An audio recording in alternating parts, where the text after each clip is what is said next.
Why you? This doesn't have to be your battle. You can walk away. Well, you're correct. I can walk away. As mentioned before, it's known that this all took place before I got here. I could walk away now, but I choose to stay. You know, I'm committed to the organization. I'm committed to the profession.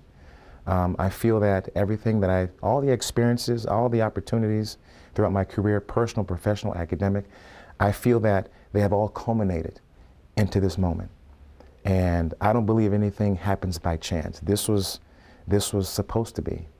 What's happening here right now, and me being here at this moment, and how that has intersected at this point in time, this is all supposed to be happening right now. And I'm supposed to be here right now in this moment. And so I embrace it. I'm grateful that I have the pedigree and the knowledge, skills, and abilities, you know, to do this work. I come from a big organization that really, as I look back in retrospect, trained me. It prepared me for this moment, you know. And so I've never been down about what's happening, you know, in terms of can we get it fixed and, you know, what's the remedy? It's going to take some hard work, but I feel we have the people here to get it done. But that intersection of all of this, that's why you're so committed to this role? Yes, absolutely. I mean, I would be lying if I said that it didn't appear to be somewhat of a heavy lift, that the task at hand doesn't appear to be daunting, as the term goes. But I feel very prepared. I feel very, very prepared. I've never wavered in terms of wanting to leave or running from this. Everything happens for a reason. And me being here at this moment, under these circumstances, you know, circumstances have a way of calling out your best. And so if things were, you know, a walk in the park right now, I may be a little complacent or maybe even a little complicit. But I can tell you right now, what's happening right now certainly, you know, has my blood boiling, has my mental juices flowing, and I feel very well primed to get this work done. Do you think you can lead effectively when there are almost half of the officers in the organization that are using incredibly racist language toward members of the community? I do. I do feel I can lead this organization. I have prepared myself for this moment. I've been in this profession for 33 years. I've taken the time to develop myself through training and education. And I've consulted with a lot of law enforcement professionals throughout this entire state and country. And so I do feel I'm well positioned to move this organization forward. And, you know, what transcends a lot of this stuff is just solid leadership. You know, people have asked me, you know, what do you think has led to this? What has happened?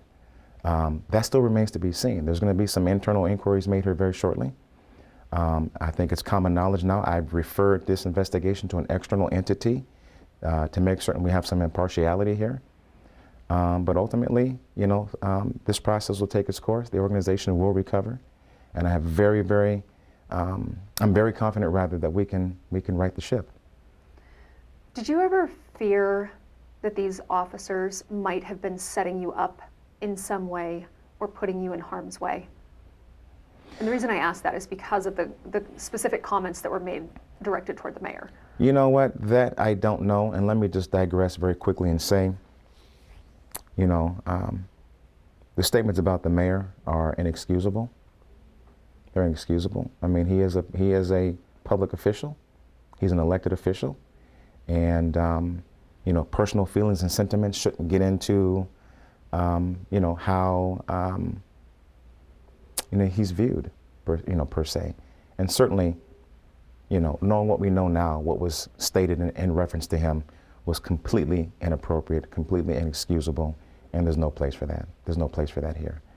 But in terms of, do I feel like I've been set up, or that, you know, there's this undercurrent that may be working against me? You know, I mean, that's what you sign up for as a chief of police. You take the better, you know, you take the good with the bad, so to speak. And so I've never really spent a whole lot of time concerning myself with who likes me and who doesn't. I do know that what transcends Organizational environments are being consistent and fair and transparent, and quality leadership has a way of just making things better. And so you always ask that question, do you want a good manager or a good leader? The undercurrent of leadership is motivating and inspiring people to get behind an overarching goal to do better and be better. And that's my goal here, is to move this organization in a position where it can do better and be better. Are we going to be perfect? No. But perfection is not the goal. It's progress. I like to replace the word perfection with progress. I'm always trying to progress and do better, whether it's me as an individual or, in this case, in the context of this conversation, this organization.